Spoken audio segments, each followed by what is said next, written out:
Hello friends, સ્વાગત છે તમારું પૂજા કિચનમાં। આજે હું તમારી સાથે શેર કરીશ એકદમ ક્રિસ્પી અને ખાવામાં સુપર ટેસ્ટી એવા ફરારી ભજીયાની રેસીપી। એકવાર તમે આ ટ્રાય કરશો તો તમને વારંવાર બનાવવાનું પસંદ કરશો તેવી ટેસ્ટી આ રેસીપી બનીને તૈયાર થશે। જો આજની રેસીપી પસંદ આવે તો વિડીયોને લાઇક કરજો, વધારેમાં વધારે શેર કરજો અને મારી ચેનલ ઉપર જો નવા હોય તો મારી ચેનલને સબસ્ક્રાઈબ કરજો। તો ચાલો આપણે ફરારી ભજીયાની રેસીપી જોઈ લઈશું। ફરારી ભજીયા બનાવવા માટે આપણે 4 મીડિયમ સાઇઝના બટેટા લઈ લીધા છે, જેને મેં છાલ ઉતારી લીધી છે અને સાફ પાણીથી સાફ કરી લીધા છે। હવે આપણે આ બટેટાને ખમણવાના છે, એ માટે આપણે આ ખમણી લીધી છે। તમારા ઘરમાં કોઈ પણ ખમણી હોય તે તમારે સેટ કરી લેવાની છે, પણ એટલું ખાસ ધ્યાન રાખવાનું કે તમારે ખમણી છે તે મોટી કરવાની છે, એકદમ ઝીણી ખમણી આવે તે નથી કરવાની। એટલે આ રીતના ખમણી તમારે યુઝ કરવાની છે। હવે આપણે ખમણી લેશું બટેટાને આ રીતે।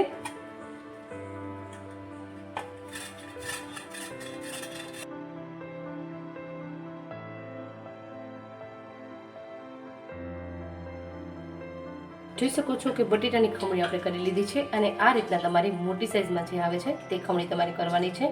અને બટેટાની ખમણી કર્યા પછી તમારે ઉતાવળ રાખવાની છે, કેમ કે આ બટેટા કાળા પડી જાય છે વહેલા। હવે આપણે એક બાઉલ લીધું છે, તેમાં ખમણીની આપણે બટેટાની ખમણી છે તે આપણે એડ કરી દઈશું આ રીતે બધી। હવે આપણે તેમાં મસાલા કરી લેશું।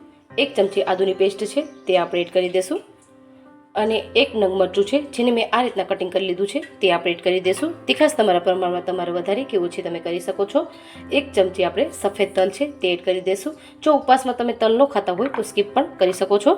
સ્વાદ અનુસાર સિંધા ફરારી નિમક આવે છે તે આપણે એડ કરી દઈશું અને 1 ચમચીથી પણ ઓછી આપણે અડધી ચમચી જેટલી ખાંડ છે તે આપણે એડ કરી દઈશું। અડધી ટીસ્પૂન આપણે મરી પાવડર લીધો છે તે આપણે એડ કરી દઈશું અને અડધી ટીસ્પૂન આપણે શેકેલા જીરાનો પાવડર છે તે આપણે એડ કરી દઈશું અને 1 ચમચી આપણે સૂકેલ ટોપરાનું ખમણ છે આ રીતના જે ભૂકો આવે છે તે આપણે એડ કરી દઈશું અને અડધી વાટકી આપણે સિંગનો આવો અધકચરો ભૂકો લીધો છે। આપણે શેકેલા સિંગનો આવો અધકચરો ભૂકો કરી લીધો છે તે આપણે એડ કરી દઈશું અને ફ્રેશ આપણે હવે લીલા ધાણા એડ કરશું આમાં। હવે ઉપરથી આપણે અડધા લીંબુનો રસ એડ કરી દઈશું। હવે આપણે તેમાં ફરારી લોટ એડ કરવાનો છે। સાંભો છે જે મોરૈયો આવે છે તેને મેં મિક્સર જારમાં આ રીતના પીસી લીધો છે। 1/4 કપ જેટલો સાંભારનો પાવડર છે તે આપણે એડ કરી દઈશું આની અંદર અને તેની સાથે જ આપણે રાજગરાનો લોટ લીધો છે ફરારી, તેમાંથી આપણે 5 ચમચી જેટલો એડ કરશું આમાં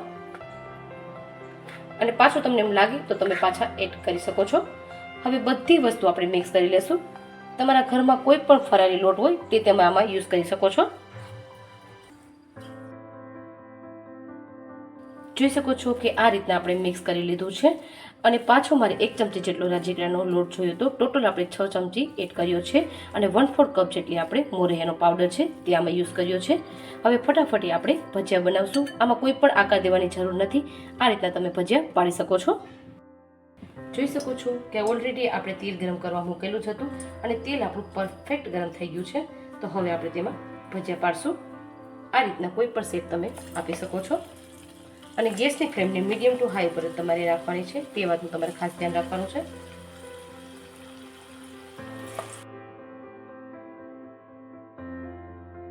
જોઈ શકો છો કે જેટલા કડાઈમાં સમાણા તેટલા આપણે ભજીયા તેમાં પાડી દીધા છે। હવે આપણે તેને પલટાવવાની ઉતાવળ નહીં કરી, એક સાઈડથી થોડો કલર ચેન્જ થાય પછી આપણે તેને પલટાવી લેશું અને આપણે બંને સાઈડથી ક્રિસ્પી કરવાના છે। જોઈ શકો છો કે 4 થી 5 મિનિટમાં બંને સાઈડથી આપણા ભજીયા એકદમ ક્રિસ્પી થઈ ગયા છે અને તેનો કલર પણ ચેન્જ થઈ ગયો છે। હવે આપણે તેને ગરમા ગરમ ભજીયાને એક પ્લેટમાં કાઢી લેશું આપણે।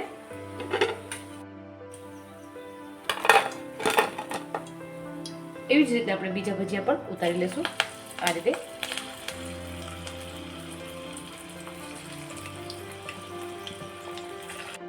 તો ફરારી ભજીયા આપણા એકદમ તૈયાર છે। એક પીસ હું તમને લઈને બતાવું। જોઈ શકો છો કે આ ભજીયામાં ક્યાંય પણ તેલ નથી અને એકદમ ક્રિસ્પી આપણા ભજીયા બનીને તૈયાર થયા છે અને સાઈડમાં આપણે ઠંડુ ઠંડુ દહીં સાથે આ ભજીયા ખાવાની ખૂબ જ મજા આવે છે। તમે આમાં કોઈ પણ ફરારી ચટણી પણ ખાઈ શકો છો। તો કેવા લાગ્યા તમને આ ફરારી ક્રિસ્પી ભજીયાની રેસીપી? અને કોઈ પણ ફરારી ચટણી સાથે તમે તેને ખાઈ શકો છો. ફક્ત તમે દહીં સાથે ખાશો તો પણ એટલા ટેસ્ટી આ ભજીયા લાગશે. અને કોમેન્ટ સેક્શનમાં મને જરૂરથી જણાવજો કે તમને આ ભજીયાની રેસીપી કેવી લાગી. જો તમને આજની આ મારી નવી રેસીપી પસંદ આવી હોય તો વિડીયોને લાઇક, શેર, સબસ્ક્રાઈબ કરજો. બાજુમાં રહેલા બેલ આઇકનને જરૂરથી દબાવજો. મારા નવા વિડીયોની અપડેટ તમને સૌથી પહેલાં જોવા મળે. તો ફરી જ મળીશું એક નવી રેસીપી સાથે. Thank you.